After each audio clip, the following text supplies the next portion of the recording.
don Rafael Pitarch. Un auténtico genio, de verdad, esto lo tengo que decir. Le presento a todo el mundo aquí en los canales de Twitch y YouTube de soymotor.com a Rafa Pitarch, científico de diseño de producto de Repsol y además también profesor de motores del máster de Campos Racing. Como digo, un auténtico genio. Me gustaría, Rafa, empezar un poco por lo básico, ¿no? ¿Qué es un combustible sostenible? Porque al final, hoy en día está todo el mundo hablando de combustible sostenible, tanto en el mundo de la automoción, de los coches de calle, como en la competición y además en la Fórmula 1, por ejemplo. Pues bueno, ahora se habla mucho del combustible sostenible al 100%. Pero quiero que empecemos por lo básico. ¿Qué es un combustible sostenible? Claro, bueno, pues a ver, la nomenclatura cambia en función de la competición, en función de la aplicación y demás. Nosotros en Repsol siempre hablamos de combustibles renovables, ¿vale? Vale. Vais a ver que son muy similares, pero bueno, también porque entiendas y que entienda el público que vamos a hablar de combustibles renovables, lo matizaré un poco. Dentro de los combustibles renovables hay tres tipos. El primero de ellos, que es el más evidente cuando pensamos en las emisiones, es el hidrógeno. No es el combustible que nos ocupa hoy, seguro que no. Luego tenemos los otros dos tipos, que son de los que más vamos a hablar, que son los combustibles sustitutos de los combustibles que conocemos y que hemos utilizado habitualmente, que son gasolinas, diésel, querosenos, ¿vale? Estos dos tipos de combustibles son el biocombustible y el sintético, ¿vale? Muchas veces se confunde, se habla de sintéticos en general o se habla de combustible renovable o sostenible, pero hay que entender que existen esos dos tipos, ¿vale? Vale. No, sí, cuéntame. Nada, iba a decir, ¿por qué son renovables? Bueno, pues muy sencillo, son renovables porque el impacto que tienen a nivel de emisiones de CO2 es menor que los combustibles convencionales y porque se producen a partir de materias primas que son renovables, a diferencia del crudo del petróleo. ¿Por qué son renovables en cuanto a impacto de CO2 o por qué estos combustibles tienen un menor impacto de CO2? Los combustibles renovables son cero emisiones netas de CO2. ¿Qué quiere decir eso? Cuando estás utilizando un combustible que es 100% renovable, el coche cuando lo está utilizando emite CO2, ¿vale? Por el tubo de escape. Si pusieras un medidor, encontrarías que ahí hay CO2. Pero ese CO2 que está emitiendo ese motor es el mismo que se ha capturado previamente de la atmósfera. Entonces estamos haciendo un círculo cerrado. Estamos, por un lado, quitando el CO2 de la atmósfera, transformando ese CO2 en combustible y después, cuando lo utilizamos en el motor, ese CO2 vuelve a la atmósfera donde estaba, ¿vale? Esto aplica tanto para biocombustibles como para sintéticos. Vale, entonces hemos dicho que hay tanto biocombustible como sintéticos, hay dos tipos muy diferenciados, con sus diferencias y demás.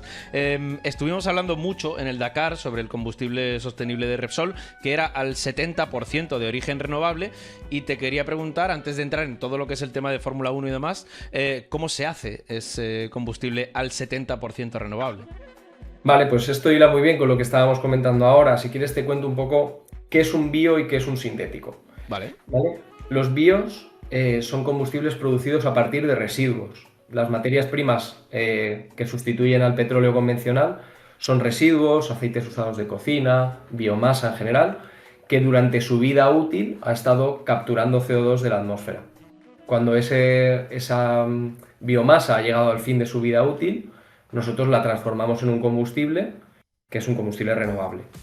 Luego tenemos los sintéticos. Los sintéticos no partimos de una biomasa ni de un aceite, sino que hacemos una captura del CO2 de manera directa de la atmósfera o de fuentes concentradas y lo juntamos con hidrógeno.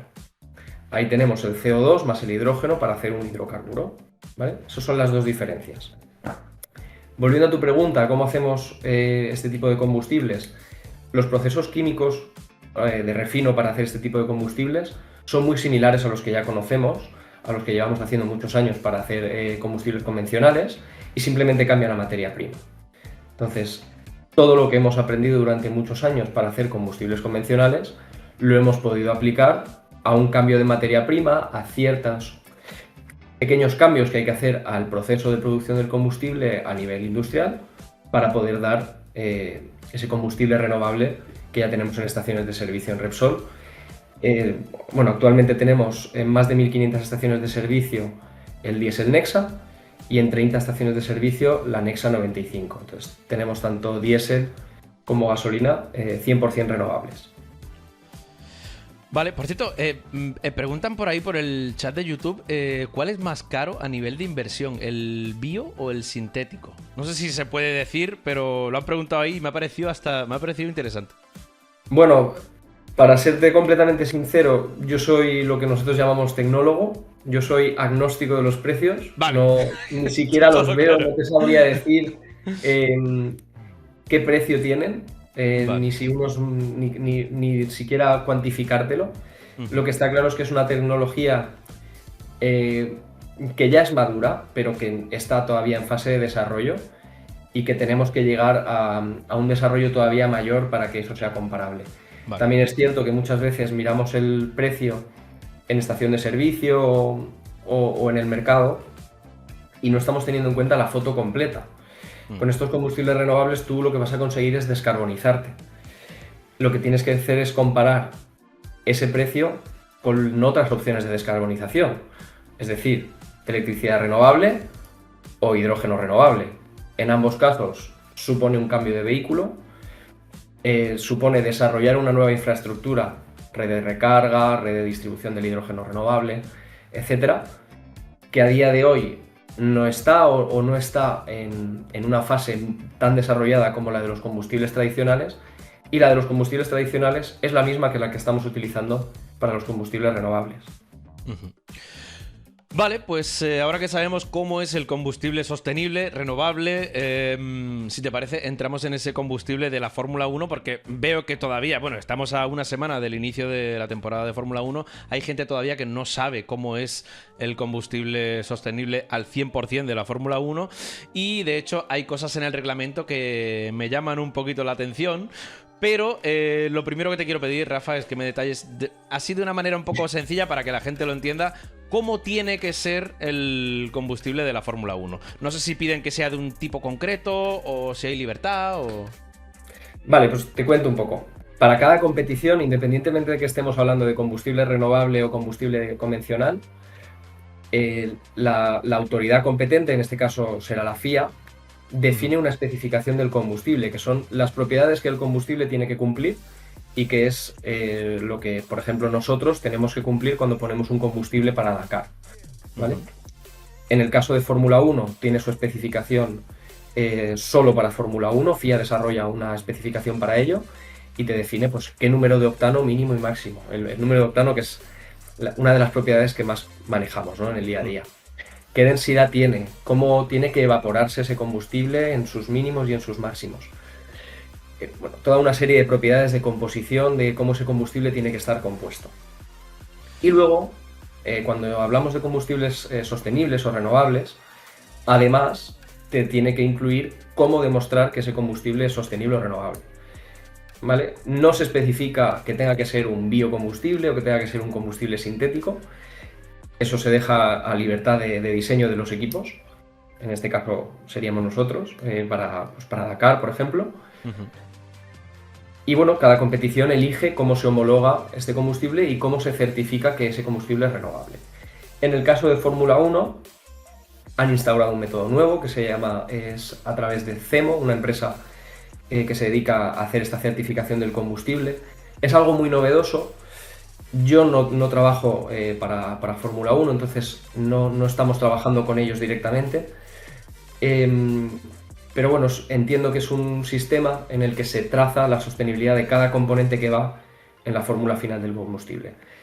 En este mundillo, cuando hablamos de formulaciones de combustible, lo pensamos muchas veces como una receta de cocina, ¿vale?, en la que tenemos muchos ingredientes y los mezclamos en distintas proporciones para llegar a una formulación que nos dé las propiedades que queremos. Vale, y también tengo entendido, Rafa, que hay diferentes métodos de certificación de ese combustible 100% sostenible, ¿no? ¿Qué significa eso, el método de certificación? Pues como te comentaba, en Fórmula 1 lo que se está instaurando a través de CEMO es un método de certificación en el que se va a ver todos los pasos de la cadena de cada componente, ¿vale? Lo que se llaman componentes sostenibles avanzados. De ahí también el nombre de sostenible, porque FIA lo ha definido así como Sustainable Components o Fuels. Se va a trazar toda la sostenibilidad de todos los ingredientes a lo largo de toda la cadena, pero bueno, ese es uno de los métodos que FIA ha querido instaurar. Si comparamos con otras competiciones, hay otros métodos.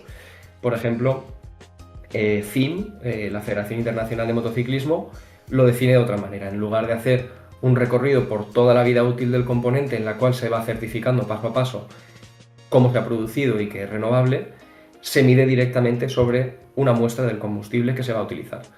¿Y cómo se mide? Pues se mide a través de la prueba del carbono 14, que es una prueba de datación que, bueno, muchos de los espectadores lo conocerán por otros ámbitos, que sepan también que esa prueba del carbono 14 se utiliza para datar si un combustible es fósil, es renovable, o en qué porcentaje es renovable o fósil. O sea que la manera de esa certificación en Fórmula 1 y, por ejemplo, en MotoGP son muy diferentes. Correcto. No, de hecho, no tienen nada que ver. Si abres las regulaciones técnicas de la Fórmula 1 y de MotoGP o de Superbikes, por ejemplo, que comparten MotoGP y Superbikes, dentro de la tabla de requisitos del combustible pone qué porcentaje debe de provenir de un origen no fósil, ¿vale? En este caso no usan renovable ni sostenible, usan no fósil, y se tiene que hacer a través de la prueba del carbono 14, ¿vale? En el caso de Fórmula 1 está adscrito a este sistema de certificación de CEMO. Vale.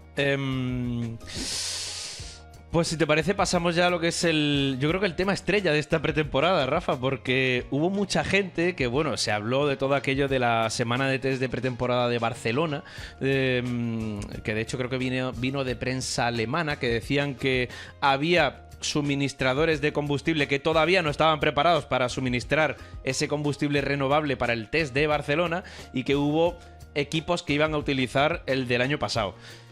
¿Eso se puede hacer? O sea, en un motor completamente nuevo como el de este año, ¿pueden ir con el combustible del año pasado? Bueno, a nivel técnico se puede hacer. O sea, los combustibles, si comparas la especificación del año pasado con la de este, hay ciertos cambios. No son cambios súper exagerados, no estamos hablando de que de repente pase de ser una gasolina a ser un queroseno. Pero evidentemente a este nivel de competición los desarrollos son conjuntos motor-combustible. Entonces seguro que lo idóneo sería utilizar el combustible con el que has desarrollado el motor. Claro. Y el combustible para el cual, bueno, y al revés, y el motor para el que se ha desarrollado ese combustible. ¿Se puede? Seguro que sí, seguro que pueden haber utilizado otro combustible y aquí pues seguramente entren múltiples motivos, ¿no? Seguramente estén en fase todavía de homologación, por ejemplo, los motores se homologan ahora en marzo, el día 1 creo que es. Sí. Bueno, te lo digo porque soy fan, no porque en mi trabajo lo sepa. Se homologan ahora justo antes de empezar la temporada, no sé qué plazos manejan para homologar el combustible, pero pueden ser similares. Y también se junta que durante los test muchas veces no es necesario cumplir con todo el reglamento, ¿vale? Muchas veces se puede estar probando, me invento, mapas que no se van a permitir, o de motor, por ejemplo, o se puede estar probando una aerodinámica que después no se va a permitir. Es cierto que seguramente pues, no tenga la mayor lógica del mundo, ¿no? Porque estás testando para luego ir al fuego real, ¿no? Que siempre decimos. Pero es factible, se puede hacer y perfectamente pueden haber estado utilizando combustibles iguales que los que van a utilizar o similares a los del año pasado, cosas intermedias. Lo desconozco por completo. A nivel técnico te diría que es posible. Es más que posible seguramente porque de hecho aquí en el Dakar estuvimos hablando mucho del combustible renovable al 70% de Repsol y una de las cosas que nos explicasteis muy bien era que en el motor del Toyota no había que hacer ninguna modificación para ese combustible. Correcto, por eso mismo te decía que el hecho de que hayan utilizado un combustible distinto es factible porque no se espera un cambio en rendimiento, ni en potencia, ni en usabilidad del combustible por el mero hecho de que sea sostenible o renovable. El claro ejemplo es lo que comentabas del Dakar. Nosotros el año pasado utilizamos un 70% renovable durante todo el año. El equipo no solamente no vio ningún cambio a nivel de prestaciones y demás, sino que es que el equipo fue campeón Sí. del campeonato. Entonces, lo decimos con el pecho erguido, con mucho orgullo, que los combustibles renovables no tienen ningún impacto sobre el rendimiento con respecto a un combustible convencional. Y eso es súper importante entenderlo porque muchas veces pensamos lo contrario, ¿no? Ya, y yo precisamente no quería terminar esto sin hacerte una pregunta así un poco... A ver, también te digo, es un poco en plan cuñado, ¿eh? Pero, ¿qué diferencia de rendimiento puede haber entre un combustible, digamos, sostenible y uno no sostenible? ¿La hay? O sea, ¿hay diferencia? Absolutamente ninguno. Es que las diferencias que puedas encontrar en rendimiento van a depender de cómo hayas hecho el desarrollo, cuántos recursos hayas invertido en ello, de tiempo, por ejemplo, o de personal o económico, o qué herramientas hayas tenido, pero en ningún caso va a depender de que el combustible sea sostenible o sea fósil. ¿Por qué? Pues porque químicamente son clones, un combustible fósil y uno convencional son indistinguibles. Aparte de por el ensayo del carbono 14, el resto de propiedades son equivalentes. No vamos a encontrar nunca una diferencia en prestaciones. Vale.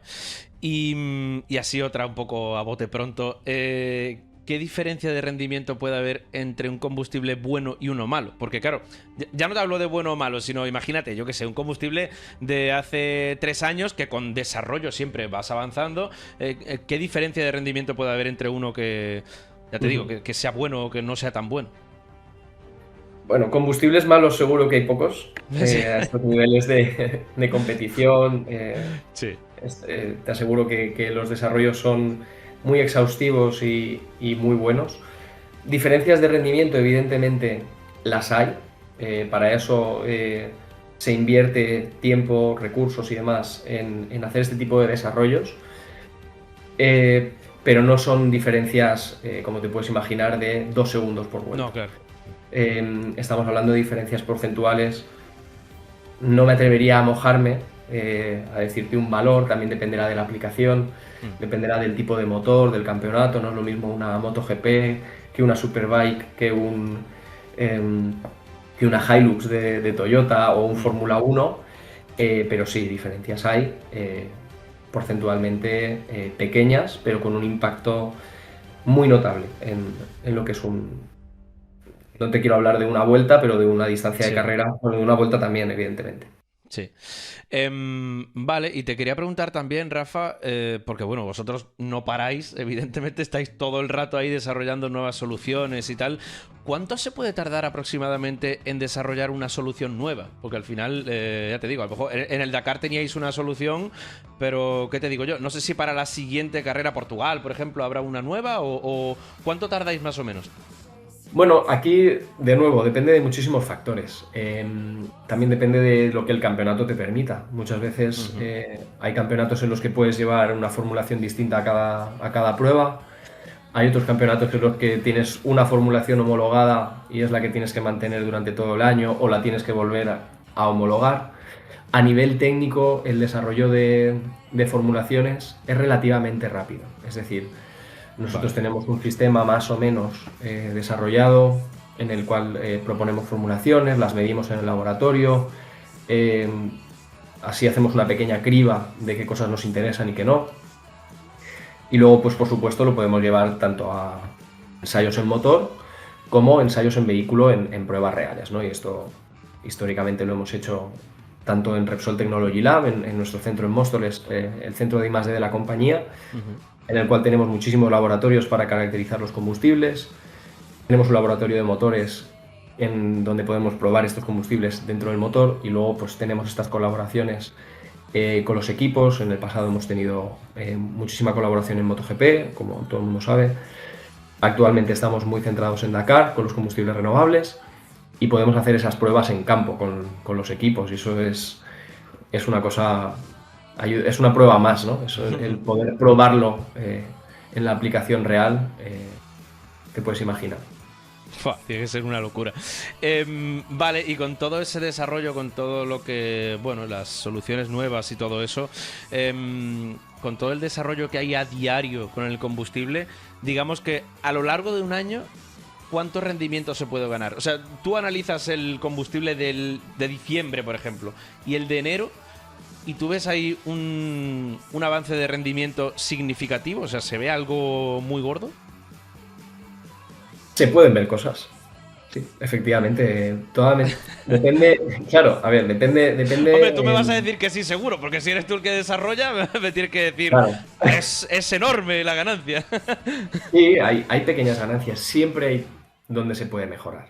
Al final, te puedes imaginar la complejidad de este tipo de formulaciones, la cantidad de componentes que tienen, lo especiales que son algunos, lo delicados que son y demás. Y la serie de normas que regulan este tipo de combustibles, aunque está limitado, deja juego a hacer según qué combinaciones y siempre hay algo que rascar. Cuantificarlo de nuevo, pues es que es muy complicado. Ya. Es muy complicado y depende. Hay años en los que se mejora mucho, das con una formulación muy buena y te cuesta mucho superarla. Eso, por un lado, es bueno. Por otro lado, quiere decir que se te va a hacer más complicado el trabajo también. Pero claro, siempre vas a mejorar lo máximo posible. A buscar en este tipo de competiciones es que un 1% en potencia en este tipo de motores, estamos hablando de muchos caballos. Sí.